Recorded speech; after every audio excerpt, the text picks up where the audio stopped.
रणभूमी Marathi news.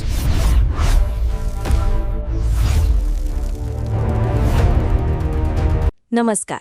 नाशिकमधून एक महत्त्वाची बातमी. टाटा कॅपिटल हाऊसिंग फायनान्स लिमिटेडच्या कथित मनमानी विरोधात क्रांतिकारी शेतकरी संघटनेने प्रशासनाकडे सविस्तर निवेदन सादर केले आहे. क्रांतिकारी शेतकरी संघटनेचे प्रदेश सरचिटणीस सुधाकर मोगल यांच्या नेतृत्वाखाली हे निवेदन नाशिक जिल्हाधिकारी, अंबड MIDC पोलीस ठाण्याचे पोलीस निरीक्षक तसेच शरणपूर रोड येथील टाटा कॅपिटल हाऊसिंग फायनान्स लिमिटेडच्या व्यवस्थापकांना देण्यात आले. संघटनेने दिलेल्या माहितीनुसार नाशिकचे रहिवासी अनिल सुखदेव सोनावणे यांनी टाटा कॅपिटल हाऊसिंग फायनान्स लिमिटेडकडून सुमारे 13 लाख रुपयांचे गृहनिर्माण कर्ज घेतले होते. या कर्जासाठी चुंचाळे शिवार जाधव संकुल, मेदगे नगर येथील स्वतःचे राहते घर तारण म्हणून ठेवण्यात आले होते. संघटनेच्या म्हणण्यानुसार आतापर्यंत सुमारे 15 लाख रुपयांची परतफेड करण्यात आली आहे. मात्र आर्थिक अडचणींमुळे पुढील कर्जाचे हप्ते नियमितपणे भरणे शक्य झाले नसल्याचे कुटुंबाने सांगितले आहे. संघटनेचा आरोप आहे की 27 जुलै 2026 रोजी कर्जदाराच्या कुटुंबाला घर रिकामे करण्यासाठी कथितपणे पोलीस बळाचा वापर करण्यात आला आणि कुटुंबाला घराबाहेर काढण्यात आले. या संपूर्ण प्रकरणाची निष्पक्ष आणि सखोल चौकशी करून संबंधितांवर कायदेशीर कारवाई करण्यात यावी अशी मागणी क्रांतिकारी शेतकरी संघटनेने केली आहे. तसेच कर्जदाराच्या कुटुंबाला तातडीने संरक्षण देण्यात यावे, त्यांच्या तक्रारीची निष्पक्ष चौकशी करून त्यांना न्याय मिळवून द्यावा आणि भविष्यात अशा प्रकारच्या घटना पुन्हा घडू नयेत यासाठी आवश्यक उपाययोजना करण्यात याव्यात अशी मागणीही संघटनेचे प्रदेश सरचिटणीस सुधाकर मोगल यांनी प्रशासनाकडे केली आहे. या प्रकरणाकडे आता प्रशासन कोणती भूमिका घेते याकडे सर्वांचे लक्ष लागले आहे. ही होती नाशिकमधील महत्त्वाची बातमी. दिनांक 4/8 या दिवशी अनिल सुखदेव सोनवणे यांनी टाटा कॅपिटल बँकेकडून घर घेतलं होतं. त्यांनी टाटा कॅपिटल बँकेकडून घर घेतलं, 13 लाख रुपये कर्ज घेतलं 2012 साली. कर्जाच्या फेडीची मुदत अजून आहे, परंतु त्यांच्या व्यापार व्यवसायाच्या उत्पन्नामधून त्यांनी आत्तापर्यंत बँकेला 15 लाख रुपये भरलेले आहे. असं असताना मध्ये त्यांचं काही व्यापार व्यवसाय किंवा कुटुंबाचा आजार आणि या पावसामध्ये त्यांना अडीअडचणीला सामोरं जावं लागलं. त्यांच्या व्यापार व्यवसायामध्ये तोटा निर्माण झाला, म्हणून त्यांचं कर्ज थकीत झालं आणि थकीत कर्जाची रक्कम ज्या वेळेला कर्ज थकीत होतं त्यावेळेला बँकेने त्यांना कर्जाच्या विळख्यातून बाहेर काढण्याकरता सेटलमेंट करून देणं सरकारचा कायदा आहे, रिझर्व्ह बँकेचा नियम आहे. असं न करता बँकेचा प्राधिकृत अधिकारी मिळकत प्रॉपर्टीवर डोळा ठेवून त्या ठिकाणी त्यांची प्रॉपर्टी गिळवणूक करण्याकरता या ठिकाणी सरफेसी ॲक्ट 2002चा आधार घेतला, एकतर्फी कारवाई केली. वास्तविक त्यांनी किती कर्ज घेतलं? 13 लाख. 13 लाखाला सरफेसी ॲक्ट लागू नाही, तरी कायदा हातात घेऊन बँकेचा मुजोरगिरी करून पोलीस बळाचा वापर करून या ठिकाणी सदर कुटुंबाचं घर सील केलं. आणि ॲक्च्युली ह्या कुटुंबातील महिला, ही कुटुंब, त्या कुटुंबात असलेले विद्यार्थी यांची राहण्याची गैरसोय, शिक्षणाची गैरसोय केली आणि महिलांना रोज स्नान, टॉयलेट लज्जास्पदरित्या रस्त्यावर करावं लावण्याची व्यवस्था निर्माण केली. या ठिकाणी त्यांनी सिक्युरिटी ठेवले. सिक्युरिटीचा पगार कोण देतो? सिक्युरिटीचा पगार यांच्या कर्ज खात्यावर नावे टाकायचा, यांचेच पैसे यांच्यावरच कारवाई करायची. देवेंद्र फडणवीस साहेब, माझा सवाल आहे तुम्हाला, तुम्ही राज्याचे मुख्यमंत्री आहे, राज्याचे गृहमंत्री आहे. जर असा प्रकार फायनान्स कंपन्या जर मुजोरगिरी करत असेल तर यांची चौकशी वरिष्ठ चौकशी लावा आणि जर चौकशी लावून एजन्सी, आता सिक्युरिटी लावणं म्हणजे कोर्टाची ऑर्डर आहे का? सिक्युरिटीला कुणीतरी नेमायचं, दादागिरी करायची, दहशत निर्माण करायची, कुटुंबाला रस्त्यावर झोपायला लावायचं, एकीकडे लाडकी बहीण मानायचं आणि तुमची लाडकी बहीण रस्त्यावर स्नान करते, टॉयलेट करते, तिच्या आजारपणाचा, प्रतिष्ठेचा धोका निर्माण झाला, याची जबाबदारी कोण घेणार आहे? हा करा क्रांतिकारी शेतकरी संघटना तुम्हाला प्रश्न विचारतोय.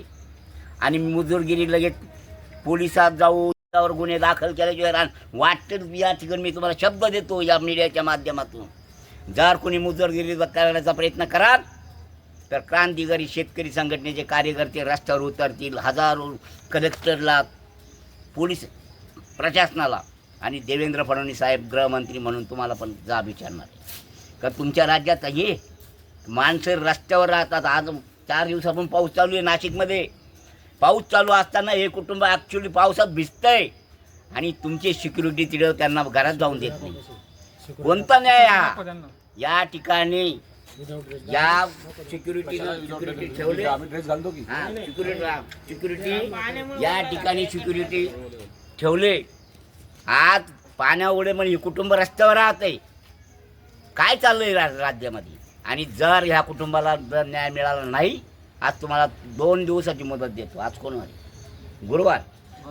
आज मग उद्या बुधवारपर्यंत सिक्युरिटी हलवले नाही आणि बँकेने घर स्वतःहून खुलक करून दिलं नाही तर क्रांतिकारी शेतकरीची महिला आघाडी आणि क्रांतिकारी शेतकरी संघटनेचे 500 कार्यकर्ते या ठिकाणी येथील आंदोलन करतील. आंदोलनापासून कायदा सुव्यवस्थेचा प्रश्न निर्माण झाल्यास, कायदा शांततेचा भंग झाल्यास या ठिकाणी जे कोणी असतील सिक्युरिटी म्हणा, बँकेचे अधिकारी म्हणा किंवा पोलीस प्रशासन म्हणा, सगळ्यांना जबाबदार धरून कोणती कारवाई करायची क्रांतिकारी संघटनेमार्फत ती केली जाईल. आणि जे मध्ये कोणी याच्यामध्ये हस्तक्षेप करतील कोर्टामध्ये त्यांच्या विरुद्ध प्रायव्हेट दाखल केली जाईल.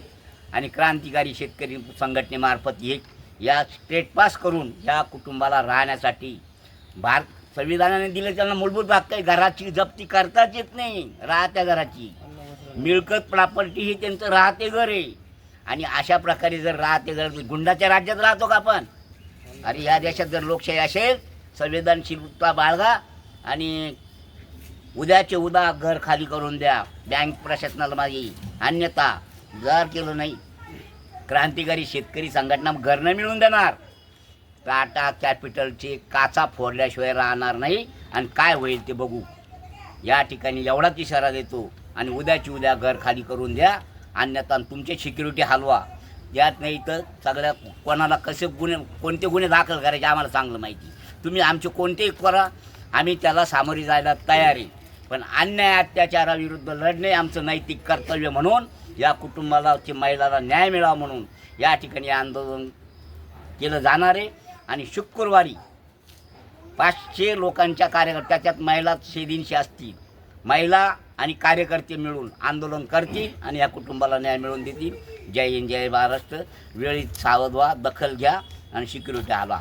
सिक्युरिटी जर हलवली नाही तर कायदा सुव्यवस्थेचा प्रश्न निर्माण घालून परत शुक्रवारी आंदोलन अटळ. एवढाच इशारा देतो. जय हिंद, जय महाराष्ट्र. कोणत्या मॅडमचं नाव सांगा? मॅडमचं नाव नाही माहिती, पण कळलेलं त्रास द्यायला लागला त्या पण. हात धरून वर किती लोक होते पोलीस? 4-10 होते. पोलिसांनी हात धरून ओढून काढलं का? एवढं सांगा. एवढा पावसाचं बाहेर काढलेलं आहे आम्हाला. पाणी सामान सगळं बाहेर काढलं. सगळं बाहेर काढले, काही ठेवलेलं नाही. जे कोणी पोलीस असतील त्यांचं नाव द्या.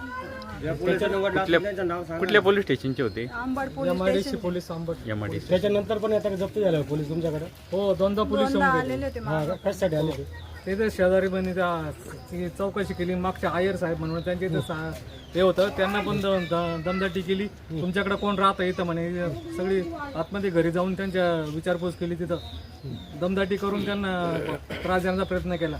तुम्ही त्या दिवशी स्टेट पास केलं होतं का? हो, स्टेट पास केलं होतं आम्ही. स्टेट पास करूनच सर्व दखल घेतली होती. उद्याही करणार लगेच परत आले का? हो, ते लगेच परत आले. आम्ही थोडं संघटनेच्या बाहेर गेलो, आंदोलनामध्ये घरात असताना आंदोलन पूर्ण ठेवलं जाणार आहे. त्रास दिला. असा घराच्या बाहेर ओढून काढून कुलप तोडले आमच्यावाले, सगळं त्रास दिला आम्हाला इथे.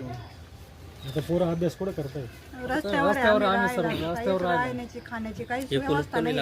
हे कुलूप कोण लावले? आता हे वॉचमॅन सांगता बँकेवाल्यांनी कुलूप लावले म्हणता. एवढे कुठं बँकेवाले पाहिले नाही असे एवढे.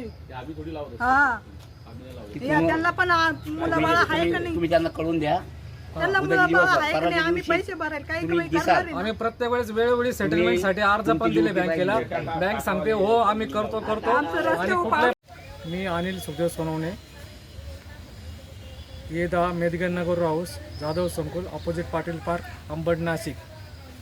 2012 साली टाटा कॅपिटलचं टाटा हाऊसिंग कॅपिटल लिमिटेडचं व्यवसायासाठी 13 लाख रुपये कर्ज घेतलं.